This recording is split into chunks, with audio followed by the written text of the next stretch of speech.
안녕하십니까. 황태순 TV의 황태순입니다. 2024년 6월 8일 토요일입니다. 오늘 한 12시쯤 한동훈 전 비대위원장이 페이스북을 또 열었습니다. 어제 보니까 고 한상국 상사 동화책 후원하겠다라고 8일 9일 만에 페이스북을 다시 연지 하루 만인 오늘 12시쯤 페이스북을 열었습니다. 페이스북에 그리 길지 않은 글입니다. 한마디로 과연 이재명이 만약에 대통령이 된다면 형사 재판이 중단되는 것일까? 라는 아주 근원적이고 아주 기본적이고 기초적인 원초적인 질문을 했습니다. 저도 궁금했습니다. 2027년 3월 3일 대선 전까지 지금 대장동, 백현동 등 재판, 또 성남FC 재판, 또 위증교사 재판, 또 공직선거법상 김문기 모른다 등 거짓말한 부분에 대한 재판, 거기다 이제 곧 이번에 이화영 징역 9년 6월을 받음으로써 또 이제 조만간 이번 주 중에 아마 다음 주 중에 제3자 뇌물 혐의로 기소가 될 가능성이 대단히 높아졌습니다. 이와 같은 재판을 갖다 아마 부지 하세월로 끌겠죠. 끌어서 2027년 3월 3일 정말 만에 하나 이재명이 대통령이 되면 재판이 중단되는 것일까 하는 가장 궁금한 부분, 여기에 대해서 글을 올렸습니다. 마침 오늘 보니까 오전 조선일보에 강천석 전 주필, 강천석 대기자가 강천석 칼럼에 마피아 영화 빼닮은 이재명 재판을 주목하자라는 칼럼을 썼습니다. 강천석 칼럼의 요지는 재판 지연에 성공해서 만약에 대통령이 된다면 범법자가 대통령이 되는 헌법 파괴, 사상 초유의 일이 벌어지는 것이고, 만에 하나 또 재판을 끌고 끄는데 그 수많은 7가지 재판 중에 7가지 재판에 10가지 혐의가 되겠죠. 대선 직전에 유죄 판결이 난다면, 확정 판결이 난다면 민주당은 정치적으로 파산하는 것이다 라고 하면서 강천석 전 주필 같은 경우는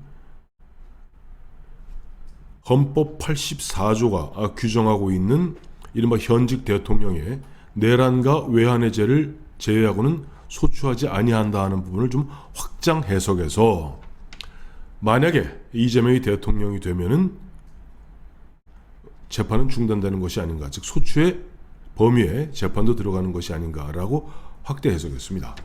거기에 대해서 한동훈 위원장은 그런 부분들을 갖고 다시 한번 콕 찔러서 이야기한 것 같습니다. 그리 길지 않은 내용이니까 제가 한번 읽어보도록 하죠. 한동훈 페이스북에는 이렇게 되어 있습니다. 자기 범죄로 재판받던 형사 피고인이 대통령이 된 경우 그 형사재판이 중단되는 걸까요?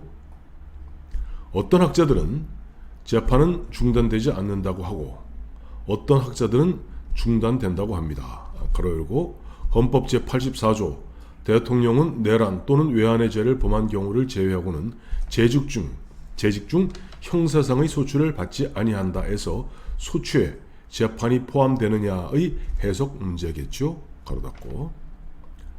지금까지는 현실 세계와 거리가 먼 학술적 논의일 뿐이었지만 거대 야당에서 어떻게든 재판을 지연시켜 형사 피고인을 대통령 만들어 보려 하는 초현실적 상황에서는 중요한 국가적 이슈가 될 거라 생각합니다. 어제 대북 송금 형사재판에서 유죄 판결이 선고되었습니다.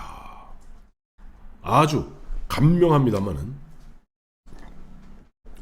핵심은 과연 헌법 84조의 소추에, 형사상 소추에 재판이 포함되느냐, 진행 중인 지금 재판이 포함되느냐 안 되느냐의 문제인 것이다 라고 맥을 짚었습니다. 사실 이와 같이 참 이런 일이 벌어진 것은 기본적으로 좀 재판부가 계속 누구의 눈치를 보는 탓인지 모르겠습니다만은 차일 피일 재판을 미뤄왔던 그 후감인 것입니다.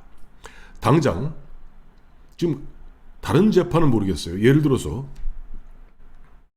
지금 증인이 수백 명에 달한다는 뭐 대장동, 백현동, 위례 신도시 이 건에 대해서는 10년이 걸릴지 20년이 걸릴지도 모른다는 거죠.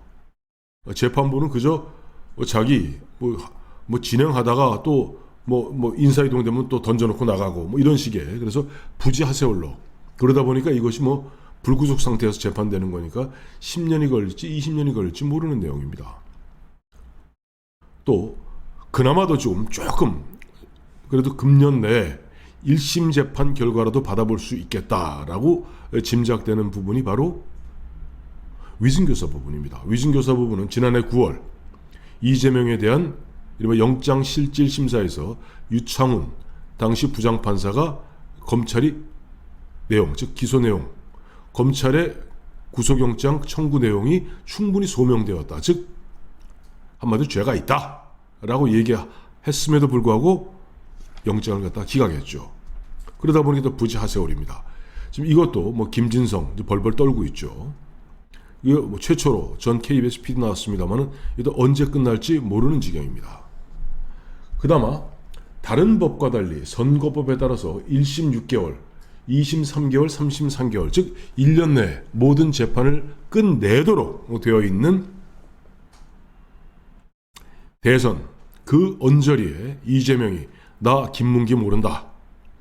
백현동 용도 변경은 박근혜 정부의 국토교통부의 겁박에 못 이겨서 하는 수 없이 했다 하는 그런 눈 가리고 아웅 새빨간 거짓말에 대한 재판이 지금 2년 가까이 진행되고 있습니다.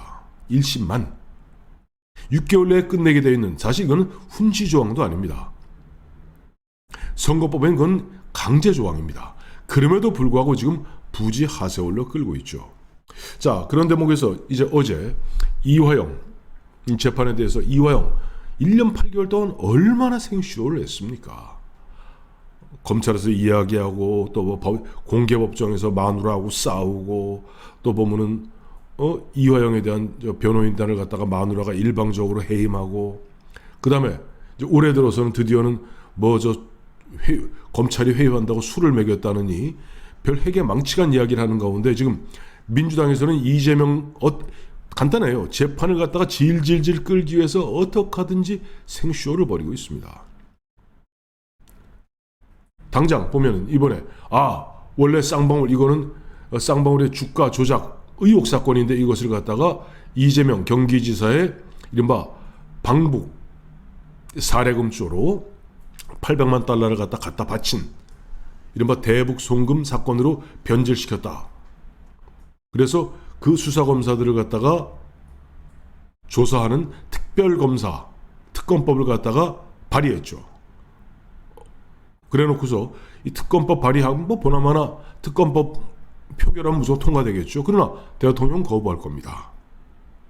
대통령 거부하게 되면은 본회의에서 192석 8석이 모자라기 때문에 부결됩니다.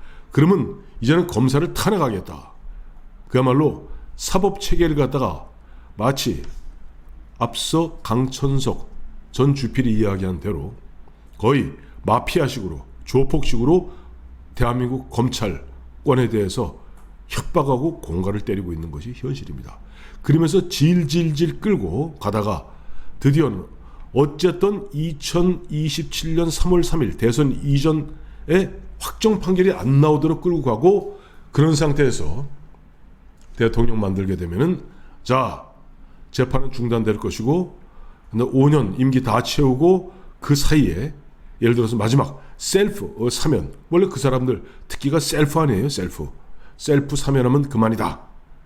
이런 식으로 지금 흔한 얘기를 질질 끌고 있습니다. 자, 그와 같은 정을 잘 알고 있는 한동훈 조선 제1검이라는 한동훈 검사, 또 2년 가까이 법무부 장관을 지냈던 한동훈 전 법무부 장관, 이제 가장 유력한 국민의힘 대표 후보군에 이름을 올리고 있는 한동훈 전 비대위원장이 가장 근본적이고 본질적인 문제를 갖다가 우리 국민 여러분께 던지고 있는 겁니다. 과연 형사 피의자가 그것도 자기 재판 받고 있는데 자기 재판 받고 있던 형사 피의자가 피고인이 대통령이 되었다면 과연 중단시켜야 될 것인가? 미국 같은 경우는 그게 반역 전과를 제외하고는 예를 들어서 실형이 선고돼도 대통령 선거 나가는데 아무 지장이 없대요. 그럼 미국은 참 이상한 나라죠. 그러나 우리나라 대한민국 헌법은 그렇지 않습니다. 각종 법에 따라서 예를 들어서 선거법 같은 경우는 100만 원 이상만 형이 확정되더라도 빠찌 떨어지고 공직 박탈되고 향후 4년, 5년 동안 공직에 출마 못하게 아예 봉쇄 조항을 만들어 놓았습니다. 또 일반 선거법, 정치자금법이 아닌 일반 형법에 따라서도 예를 들어서 집행유예 이상, 금고형 이상 받게 되면은 이른바 빠찌 떨어집니다. 자, 그걸 뻔히 알고 있는 국민들도 다 알고 민주당 의원들도 다 알고 이재명도 합니다. 그리고 이들은 어떻게 하든지 두 가지 수죠. 하나는 어떻게 하든지 질질질 끌어서 재판을 지연시키는 지연 전략. 이른바 침대 축구, 침대 재판하는 거고. 두 번째는 어떻게 하든지 생트집을 잡아서 지연하는 데는 한계가 있겠죠. 예를 들어서 판사 중에서도 정의감이 투철한 판사가 나와서 뭔 개소리야 라고 하면서 밀어붙여버리면 어떡하겠습니까? 그러니 제일 편한 거는 어떻게 하든지 지금 조기에 윤석열 대통령을 갖다 끌어내리고 조기 대선을 치르겠다 하는 것이 그들의 이른바 쌍두마차 전략입니다. 하나는 재판을 가급적 지연시킨다. 그래서 법사위원장을 만난을 무릅쓰고 정청래를 갖다 앉히려는 겁니다. 법사위원장에. 정청래가 변호사 일을 하는가요? 참 대한민국 법사위 감 많이 떨어졌습니다. 그러니까 정청래를 법사위원장 앉히겠다는 거는 변호사 자격이 있는 것도 아니고 법률 전문가도 아니고 판검사 경력이 있는 것도 아니고 하다못해 법학 교수 출신도 아닙니다. 그런 정청래를 갖다가 법사위원장에 앉히겠다는 것은 바로 각종 그야말로 무리한 입법 폭주를 통해서 대통령의 계속되는 거부권을 끌어내고 이런저런 핑계 삼아서 대통령을 올감에 걸겠다 하는 그 전략도 하나. 또 하나는 국회 운영위 또 죽어도 못 놓겠다. 어떻게 하든지 국회 운영위는 어디를 갖다 관장하냐니까 대통령실을 관장합니다. 상임위 중에서. 그래서 지금 최상병 특검이다 뭐다 쭉 얘기 나오지 않습니까?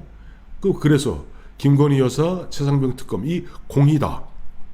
대통령 경호실, 대통령 비서실 다 관련돼 있습니다. 물고 늘어지겠죠. 김건희 여사 관련해서는 왜 최재형 목사 만나는데 경호실에서 어쩌고저쩌고 압수수색하겠다 등등등 할 때 국회 운영위에서 결국 대통령실을 관장하기 때문에 아무래도 유리한 고지에서 상대방 멱살을 잡을 수가 있죠. 자, 이와 같이 지금 우리 대한민국이 드디어는 암흑의 세계로 빠져드는 부분에 대해서 지금 오늘 한동훈 위원장은 가장 근본적이고 근원적인 질문을 한 겁니다. 과연 자기 재판을 받고 있는 형사 피고인이 대통령이 되었다고 재판이 중단되는 것일까? 아직 학술적 논란은 그동안 이른바 적극설 아니면 부정설, 긍정설 그래서 된다는 사람도 있고 안 된다는 사람도 있고 왜? 그런 경우를 감히 상상할 수가 없었으니까요. 근데 이거 점점점 현실로 다가오고 있다. 우리가 바싹 긴장해야 할 것 같습니다. 고맙습니다.